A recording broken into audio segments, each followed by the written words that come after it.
Ladies and gentlemen, may I have your attention? Dean Borain and representatives of the Dean's Office, members of the Diplomatic Corps and their representatives, members of the South African governmental departments, members of the South African judiciary, members of the academic community and civil society, ladies and gentlemen, good evening. My name is Charles Fombart.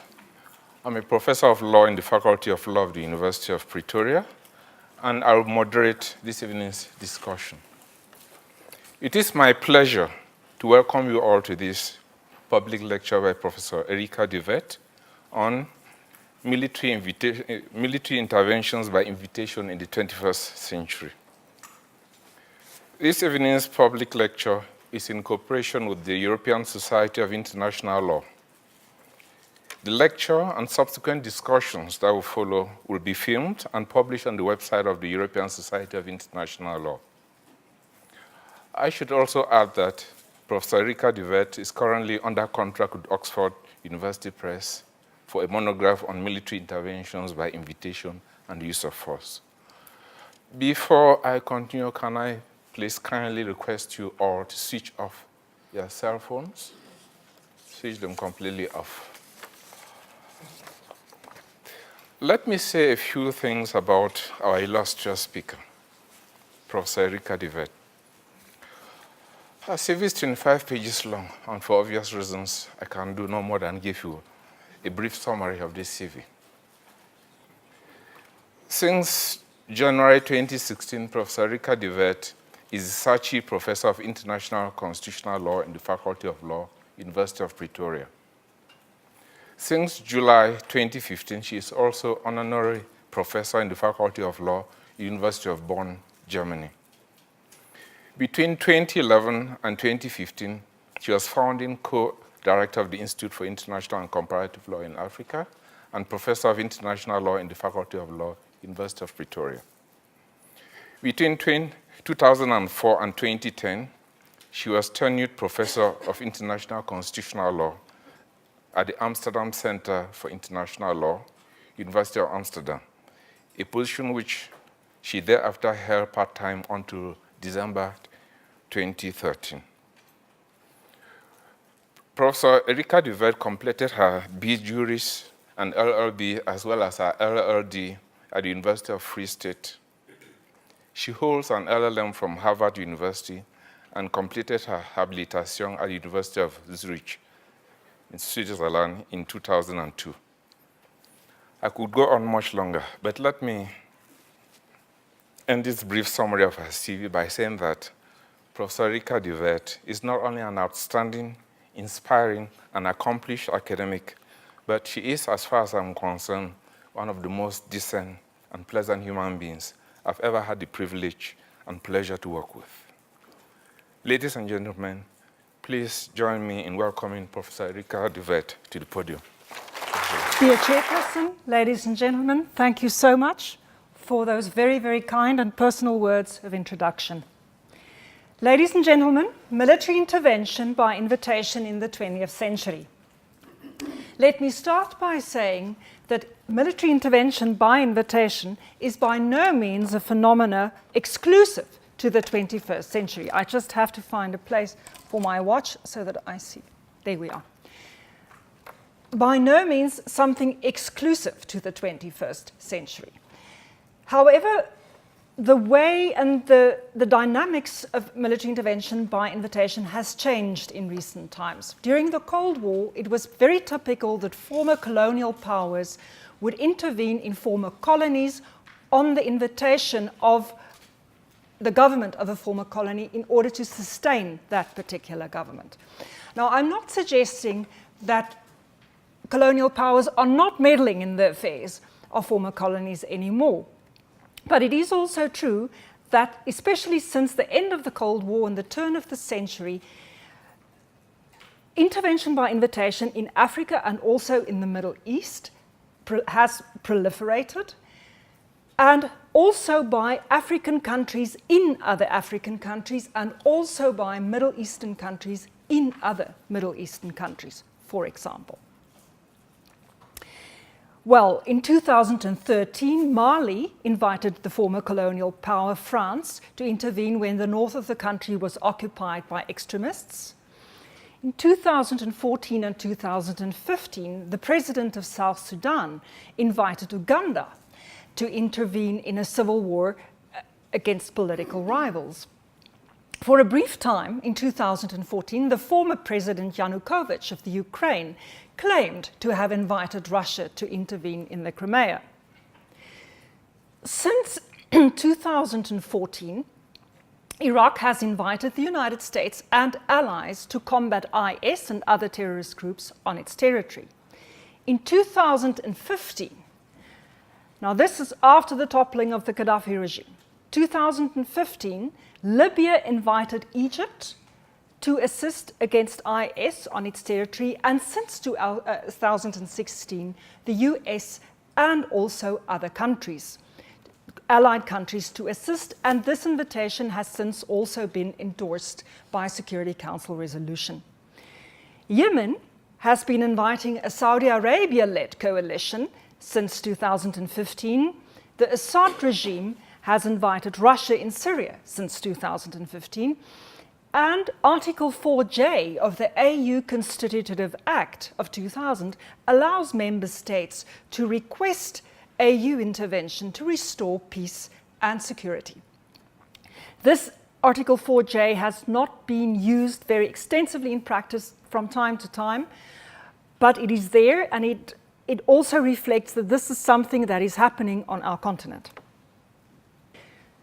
When we talk about the definition of intervention by invitation, we're talking about the direct military assistance by the sending of armed force by one state to another state upon the latter's request. For those who are not familiar with public international law in the room, let me just, and also for students of international law who may have forgotten this, keep in mind that Article 2.4 of the United Nations Charter embodies one of the most important prohibitions in international law, the prohibition of the use of force by one state against the territorial integrity and political independence of another state. The United Nations Charter itself contains two very important exceptions. The one is the United Nations Security Council, which under Chapter 7 of the UN Charter has the authority to determine a threat to the peace and can then, in response to such a threat, inter alia authorize military measures. The other exception explicitly provided for in the Charter concerns the right to individual and collective defense of a state that is experiencing an armed attack in accordance with Article 51 of the United Nations Charter. Now, it's important to keep in mind that for these two exceptions, states do not need the consent of the territorial state. When I refer to the territorial state, then I mean the state on which territory the force will be executed. And this notion of intervention by invitation actually implies consent of the territorial state. It is, I just regard it as an exception. There's a debate amongst lawyers, is it an exception or beyond the scope of Article 2.4, but in essence that the results would be the same, in the sense that under certain circumstances it is allowed. It's also to be distinguished from classic peacekeeping, where the government of a state would, for example, invite the United Nations or the African Union to intervene in order to engage in neutral, even-handed peacekeeping, trying to keep the parties apart, trying to sustain and broker a peace deal and sustain a ceasefire. When we talk about intervention by invitation, we are talking about another state, a third state, intervening explicitly on the side of the government, the incumbent government. I'll get back to that in a moment, because there are now several very complex issues that arise. Now, ladies and gentlemen, before we delve into that, let me just also underscore, and I often say this to students of international law, if there are two areas of international law where the rules very often don't function well, at most as guidelines and not as rules, then it concerns anything to do with the use of force and anything to do with territory. And you will also see that from my presentation, that there are kind of rules, but there are all kinds of exceptions which we cannot always properly explain, because it's an area of the law where for political power, at the end of the day, tends to weigh much heavier than the law. Now, that doesn't necessarily apply for all other aspects of international law, but in terms of anything to do with the use of force, power tends to outweigh the law from time to time. So if we say that there is such a thing, such as military intervention by invitation in international law, who can invite exactly? Who can do this? Which entity within the state? Very important, what is the impact on the right to self-determination, which for tonight's purposes concern the right of a particular state to determine its own political independence and political future without external interference. Now, self-determination is a highly complex concept. There are many additional definitions, controversial and heavily debated definitions of self-determination, but it is in general agreed amongst states that it does include, at the very least, the right of a state to determine its own political future in an independent manner. And when we talk about the right to self-determination, how is the right to self-determination affected if there's intervention by invitation in a civil war, or what we these days call a non-international armed conflict? Are there any special rules that apply where the motive for such an invitation seems to be the combating of terrorism? May such invitations be extended by governments involved in mass human rights violations? Personally, I think a highly undervalued and underestimated complexity in this whole debate, because of the consequences that it has for the intervening state, also in relation to potential complicity, aiding and abetting. Is there any relationship between intervention by invitation and collective self-defense in Article 51 of the UN Charter? This debate concerns also the expanding definition of armed attack, the fact that it's by many states and scholars these days, although not by all, accepted that armed attacks can also be exercised by non-state actors, and I'll briefly say something about that because it's a very contentious subject that can keep us busy for days in itself. And there are also questions about formal requirements. Does the invitation need to be in writing and so on, and does it have to be ex ante? And I will probably not get to this part in detail tonight, and the short answer is it's very much up to states as to how they want to organize the intervention by invitation. Now, the only entity under international law that can invite another state to intervene militarily is the de jure government, the internationally recognized government for the purposes of, for example, concluding treaties, international agreements. It is still the rule in international law that the opposition and other rebel groups are not allowed to invite support.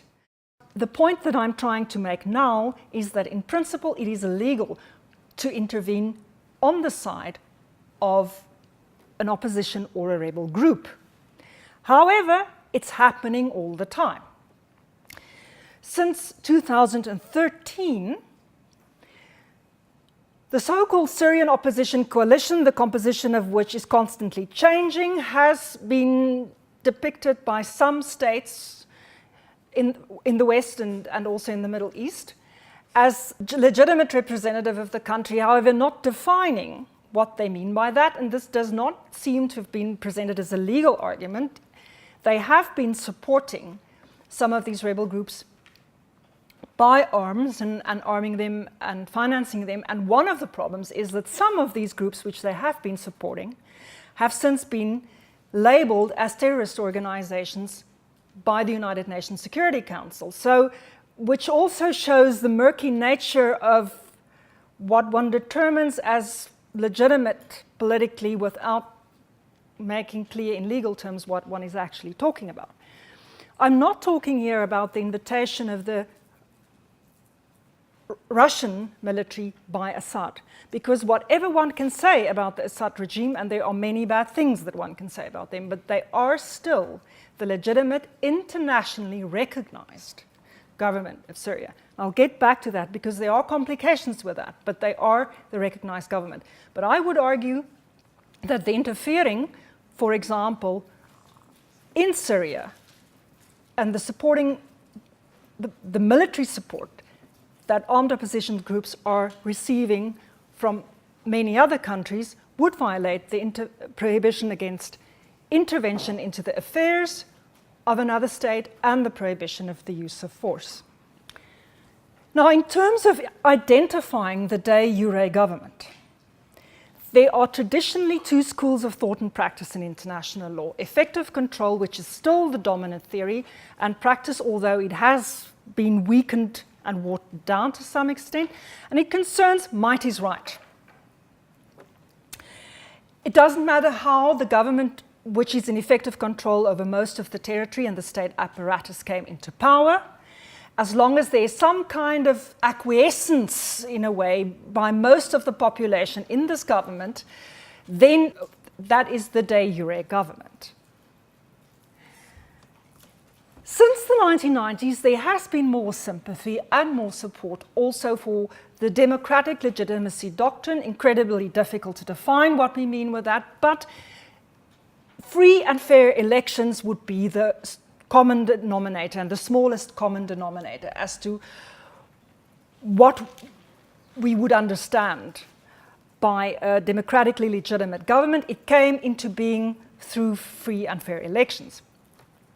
Now, it is true that in the 1990s in Haiti and also in Sierra Leone, governments that came into power through free elections and then were subsequently ousted remained the recognized government in the international community. Recently in the Côte d'Ivoire, and just very recently in the Gambia, we also saw how an election that formally brought about a change of the guard was initially not accepted by the incumbent, but that the international community, in response to the fact that there was a free and fair election, actually assisted the elected governments to come into power and also recognize them as the de jure government.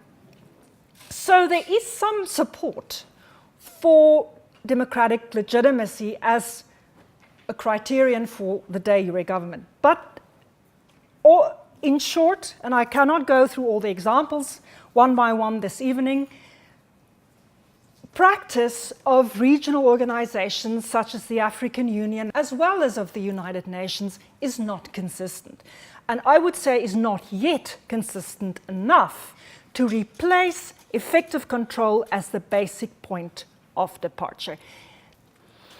Now, it is true that in Latin America and also in Africa, some of the constitutive documents, important treaties, have been amended and adopted in order to indicate the importance of democratic legitimacy.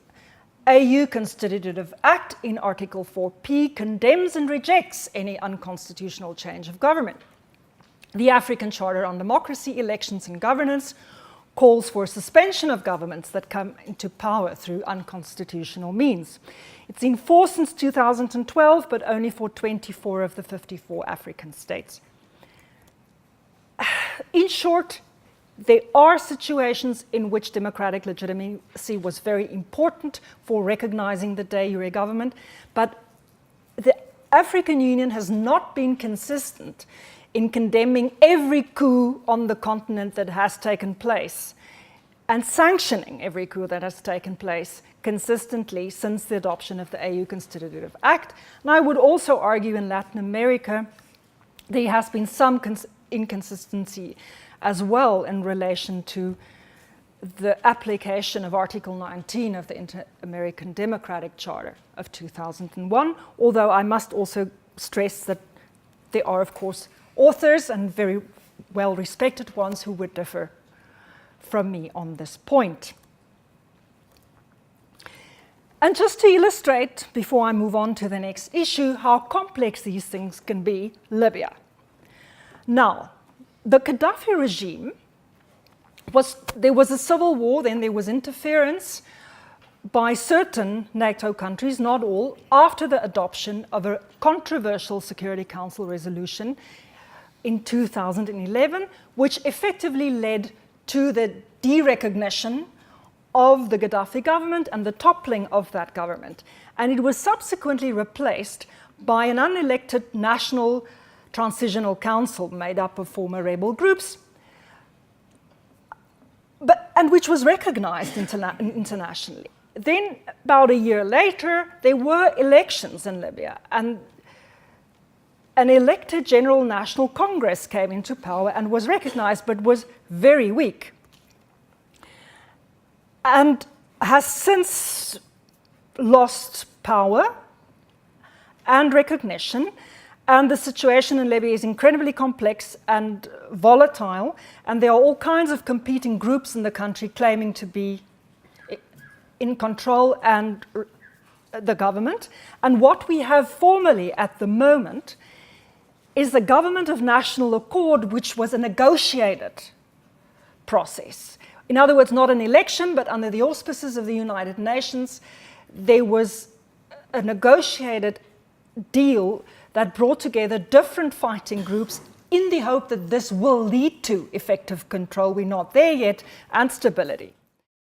Now, very important, once a government has been recognized as the de jure government, in practice, it seems, from what we see around us, that that government remains the accepted de jure government, even if it loses control, extensive control over its territory. Now, most governments who are recognized are actually in effective control for at least a while in their countries. But practice shows that actually, even if they lose control, and quite extensive control, they are continued to be regarded as the de jure government, also for the purposes of inviting military support from another state, until such a time as the international community is of an opinion that there is a better candidate or a more stable candidate or a more viable option somehow on the horizon. When Kenya was invited into Somalia by means of a bilateral treaty in 2011 to combat al-Shabaab, that was by the transitional federal government in Kenya, which was very, very weak at the time and still is, and did not have entire control over the territory, and arguably still doesn't have. The same very unstable situation was the case in Mali when it invited France in 2012. But it was still regarded as the recognized de jure government. Libya was derecognized. The Gaddafi regime was derecognized in Libya.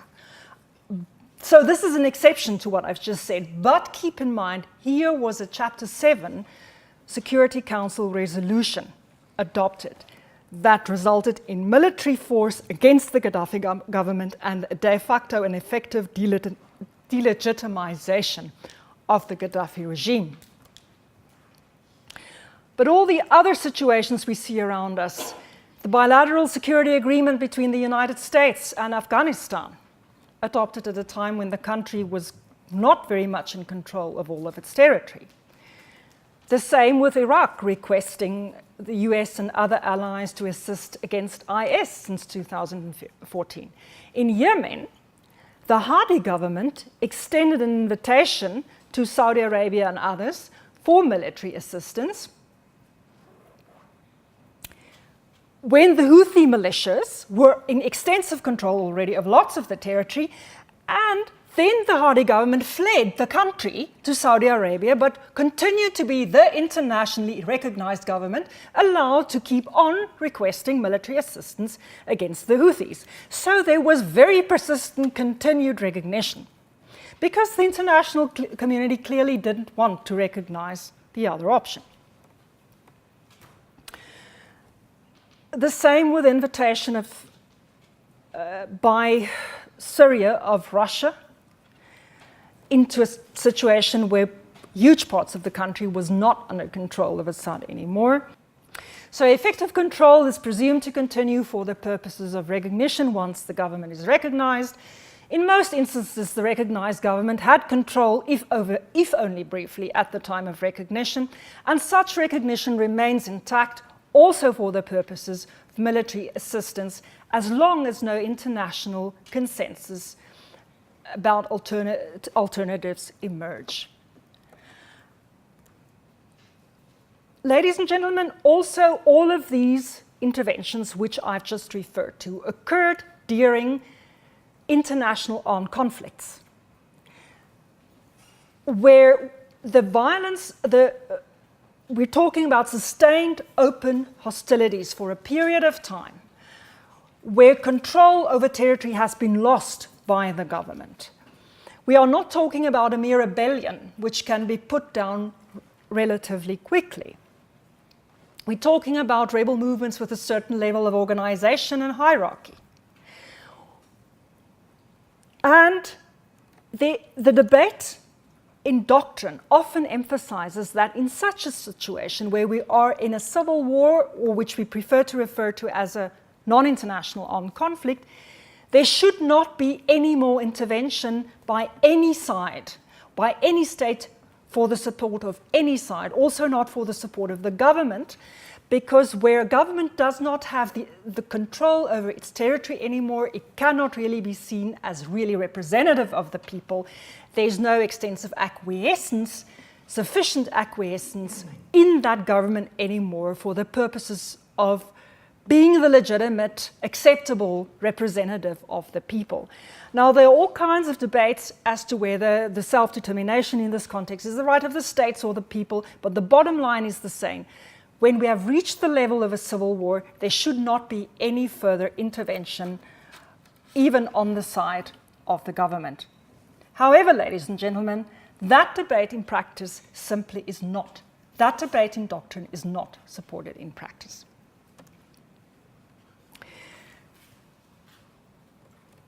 On the African context, I'm just going to emphasize one current example, and that is Uganda in South Sudan, which had been in South Sudan for the purposes of fighting political opponents for more than 2 years. Not a single state in any debate at any international organization on record claimed that this was illegal because of violations of self-determination.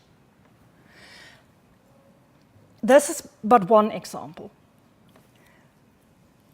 The United Nations Security Council did not criticize any of these examples which I've just mentioned on the basis of a violation of the so-called negative equality principle, which is the principle that states that one shouldn't be intervening, states shouldn't be intervening in a civil war in another state. It does not enjoy support in practice. Now, there is a very interesting argument made by some distinguished scholars that, well, in most of these instances which I've mentioned, these examples, the intervention during the Civil War was actually in order to combat terrorism. And that purpose somehow justifies the intervention. Then one is not meddling with the right to self-determination. I have difficulty in seeing how this exception should actually function in a workable way. First, the definition of terrorism is highly problematic. It remains first and foremost up to states to define which groups on their territory are terrorists. I fully agree that there are Security Council resolutions which depict specific groups such as IS, al-Nusra, al-Qaeda as terrorists. But none of these resolutions suggest that only the Security Council can determine who is a terrorist. And states would also not allow that. So that already means that the government in charge and its allies are likely to depict every rebel group on its territory as a terrorist, whereas the opposition, other countries which align with the opposition may feel differently. And even if we agreed that, for example, in Syria, to make it clear, Russia should only be targeting IS and al-Qaeda, even if we agree, that will still necessarily strengthen the hand of the Assad regime, despite the fact that he may not be representative of the government as a whole. Because if the Russians and others who for other reasons are involved target IS, the incumbent government can reorganize itself away and focus its energies on the other rebel groups, the non-terrorist groups, but which nonetheless oppose the government. So it necessarily has an extra advantage through this intervention. So I respectfully disagree with colleagues who claim that the right to self-determination and the negative equality principle is still of any value in practice. I just don't see the practical evidence, and I don't think that the counter-terrorist exception is workable in practice. That doesn't mean that I agree with what I see. I do not like the result, and I should just emphasize that. But I don't think we are doing ourselves a favor to gloss over the reality in which we live simply because we do not like what we are actually seeing. Now, I actually have 5 minutes left, and I don't want to overstep my time.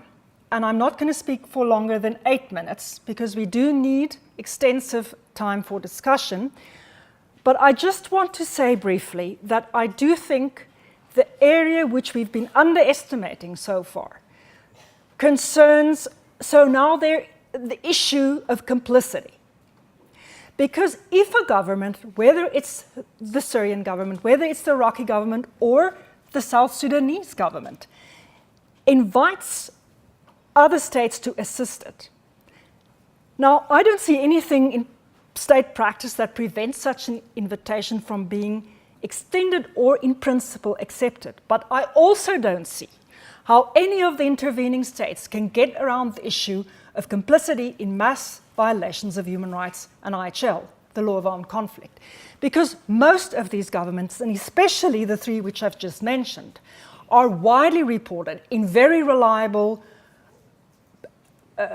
reports of engaging also in targeting civilians, prohibited actions such as torture, using prohibited weapons from time to time. Now, any intervening state obviously is directly responsible for its own violations of human rights and violations of the law of armed conflict. That remains clear. The fact that you may intervene in principle doesn't mean you can do what you want. There are certain rules that you have to stick to. But there's also the issue of complicity. Because even Article 16 of the Article on State Responsibility, which is the most lenient rule in international law, the fallback position when it comes to aiding and abetting, a fallback position which can very often be replaced by a lex specialis, which is even more strict. Even if we apply Article 16, then we have to keep in mind a state which aids or assists another state in the commission of an internationally wrongful act by the latter is internationally responsible for doing so if that state does so with the knowledge of the circumstances of the internationally wrongful act, and the act would be internationally wrongful if committed by that state. So the intervening state has to be aware of the fact that the state, the territorial state, is involved in mass violations of human rights. Now, that's clearly the case in Syria, but it's also clearly the case in South Sudan, and it is also known that the Iraqi government, with which most Western states collaborate against IS, has also from time to time engaged in retaliations against civilians. There has to be actual knowledge, and I would claim there is actual knowledge because we're talking here about information in the public domain, and looking away would amount to willful blindness. And the aiding and abetting criterion in Article 16 further requires that the intervening state has to somehow, in a positive way, assist the violation of international law. That could be through the provision of intelligence information, coordinating troop activities. And it must concern an act which would have been illegal if it had been effected by the state, the intervening state itself, but the targeting of civilians, of medical personnel, torture, pillage, and so on, are customary obligations binding on all states. So, where does this leave us? Well, I think that all the states currently intervening in another state at the invitation of the government need to rethink their actions. Western governments have rightly severely criticized Russia for its direct attacks on, for example, hospitals, medical personnel in Syria, and for assisting the Assad regime in some of its crimes against its own people. I do not want to suggest that I don't agree with that criticism, but those same Western states may run into trouble in Iraq, where the government which they are assisting there is also implicated in violations of the law of armed conflict and human rights, and the same applies to the Ugandese government, which has been involved in South Sudan for a very long time. Now, they've now extracted themselves, but they were there for 2 years. And these countries may find that in their national courts, they are sued by victims. They may find that they are sued in regional human rights courts.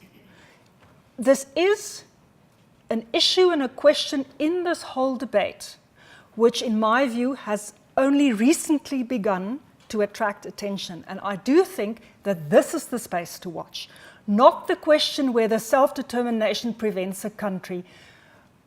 The right to self-determination will be violated if a country intervenes in another country torn by civil war on the invitation of a government. That train, I do think, has left the station. Now, ladies and gentlemen, I am going to stop here because I don't want to, I'm already over the 40 minutes that I allocated to myself. If there is interest, we can, during the question time, discuss if and to what extent the problem with complicity and aiding and abetting can be circumvented by relying on the right to self-defense, which many Western countries are currently doing in Syria, exactly because they do not want to cooperate with the Assad regime and be implicated in the violations of human rights and the law of armed conflict. So I will stop there and just raise the issue whether and to what extent the right to self-defense can overcome this dilemma of intervening on behalf of a government in a state which is facing a huge threat by, for example, IS or Al-Qaeda, a state which is being very much destabilized. But at the same time, that very inviting government is also involved in widespread and systematic human rights violations, which can spill over on the intervening government coming to its side. Let me just stop there, and we can open the floor for discussion. Thank you. Thank you very much for that very insightful presentation. You've raised a number of very interesting and thought-provoking issues, and I'm sure many of you are eager to ask questions and make comments. Okay, I see one hand at the back. There is another hand here and that on the left. So let me start with you right at the back. I am Paul Mudau from South Africa, and I am a master's student in human rights and democratization in Africa. Prof, I would like to ask for clarity here.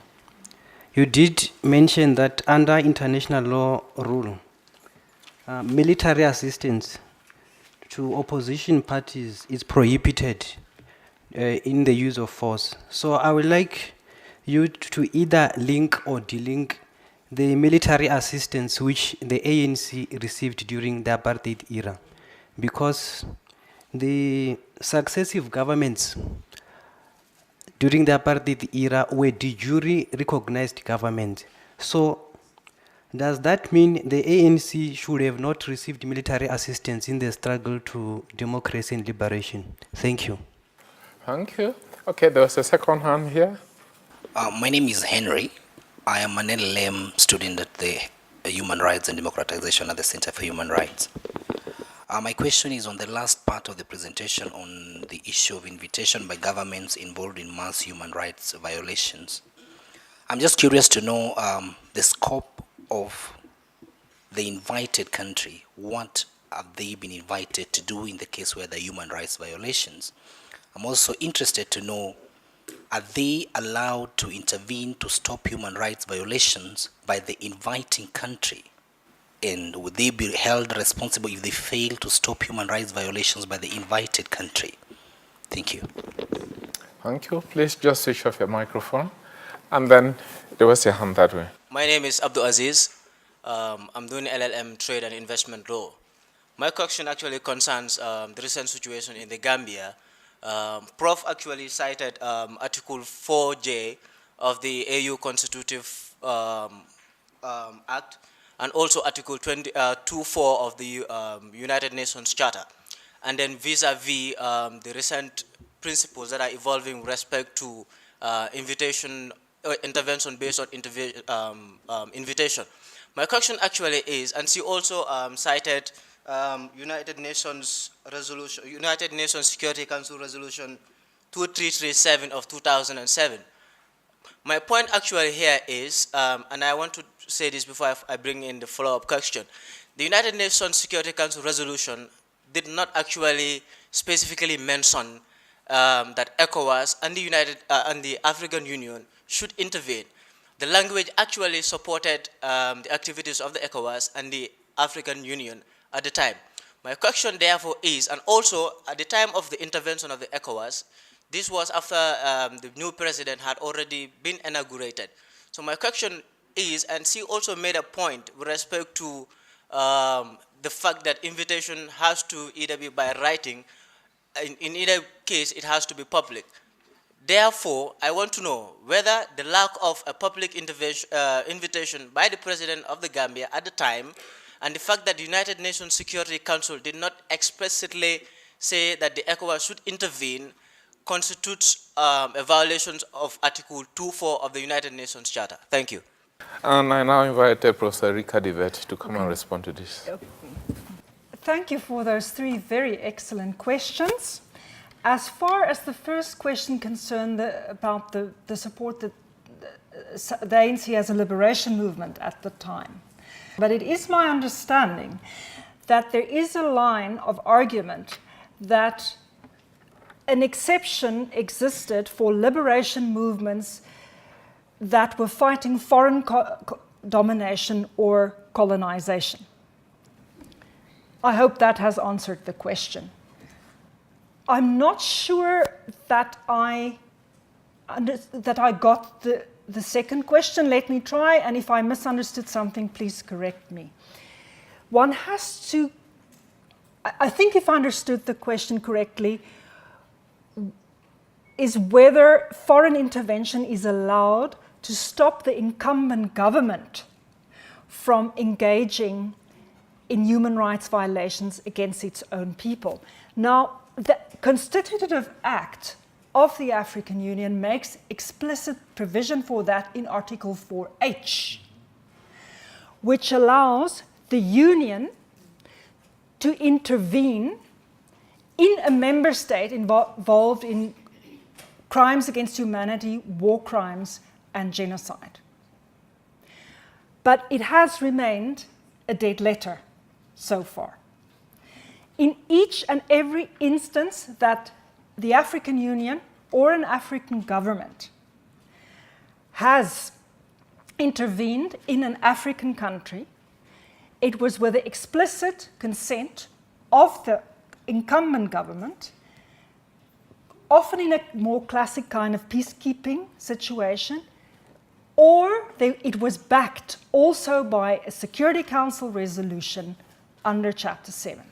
So formally, in the AU context, there is the possibility of intervention to stop abuses of governments against its own people, but it has not been used as such. And it has not been used in practice without any Security Council support. I hope that has answered the question. I found the third question excellent. I have a slide which I have to find. The Gambian situation was very interesting. Now, so I first have to clarify, there is no rule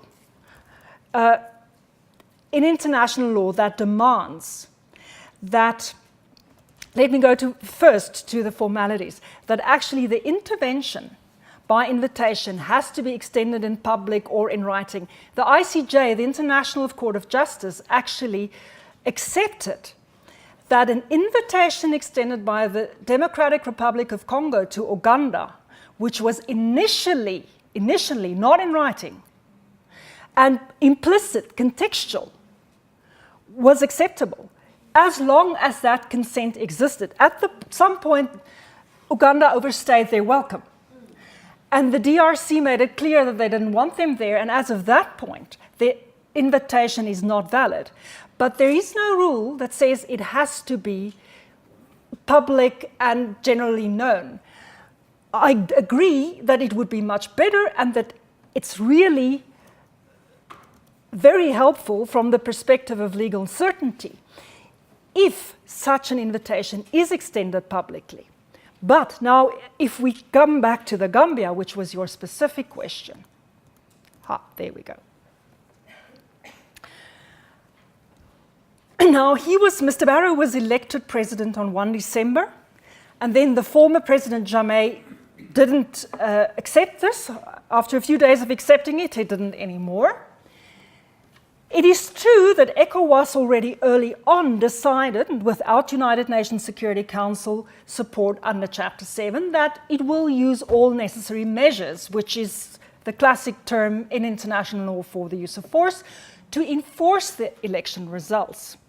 The AU recognized President Barrow and ceased to recognize President Jammeh, expressed support for ECOWAS. The Security Council also de-recognized the former, recognized the new one, and expressed support, but not under Chapter 7. However, the actual crossing of the border, the Senegalese and other troops which had gathered at the border, actually had waited until after Barrow was sworn in. He was sworn in Senegal, in the Gambian embassy. And I disagree with you if you suggest that he didn't make a public request for assistance. He actually, in his inauguration speech, explicitly asked ECOWAS and the United Nations Security Council to enforce his election results. And it was only after he had been sworn in that they crossed the borders. They waited for that invitation. To me, and you're welcome to disagree with me, but this was very much an intervention at the invitation of the newly sworn in president. And all the organizations, international organizations of importance, backed this, but there was no Chapter 7 resolution. There was a Security Council endorsement, but not under Chapter 7, which to me makes that invitation, which was in my view extended publicly in the embassy, very, very important. You're welcome to disagree with me. We can continue afterwards, also during the break, but I think we should probably now give other colleagues a chance. Thank you. Are there more people who want to ask questions?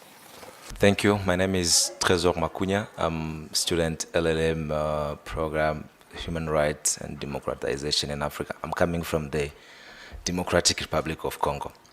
I have two short questions. The first one is about Article 4H of the African Union Constitutive Act.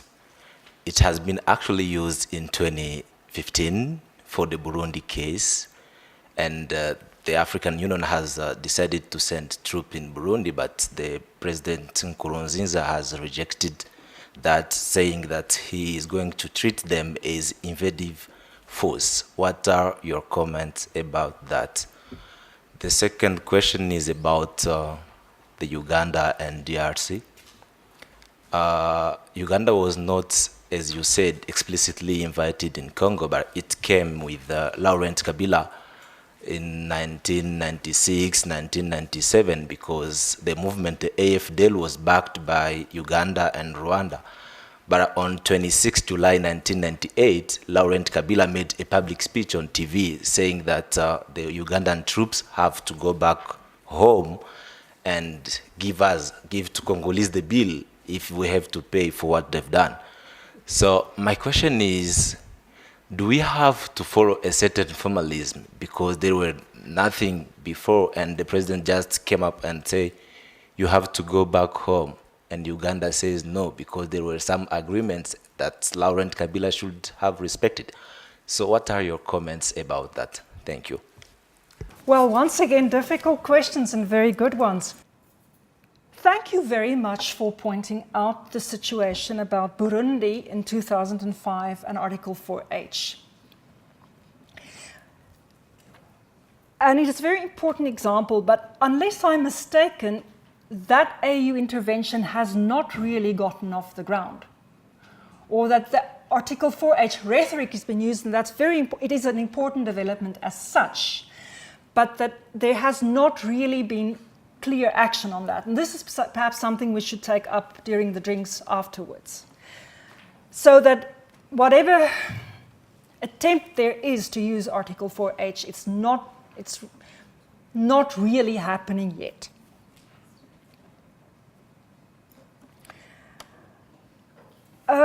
Yes, a state, the short answer, since we're running out of time, the short answer is a state has the right, according to customary international law, to disinvite a guest. It can invite other states, and when it says go back, you have overstayed your welcome, then that other state must go. If it doesn't, you can argue that it's an act of aggression. Yeah, I think I wish we had more time because I also had questions to ask, but unfortunately we have to stop here. I want to thank Professor Erika very much for the issues that you've raised, because I'm sure this is a topic that we'll hear more about in the future, and we are anxiously waiting for the book which you will promise to write. Before I bring the proceedings to a close, can I, on behalf of the organizers, take this opportunity to thank all of you for coming, for honoring this invitation, and taking a very active part in the discussion. I want to, in particular, to extend our gratitude to the Council for Scientific and Industrial Research for making this venue available. I want to also thank the IT personnel of the University of Pretoria for their technical assistance. We also want to thank Ms. Rufaro Muvanga, Mr. Kenneth Setebe, Ms. Michelle Dias, and Ms. Pumeza Matwa for all their administrative assistance. Please join me once again to give Professor Erika another round of applause.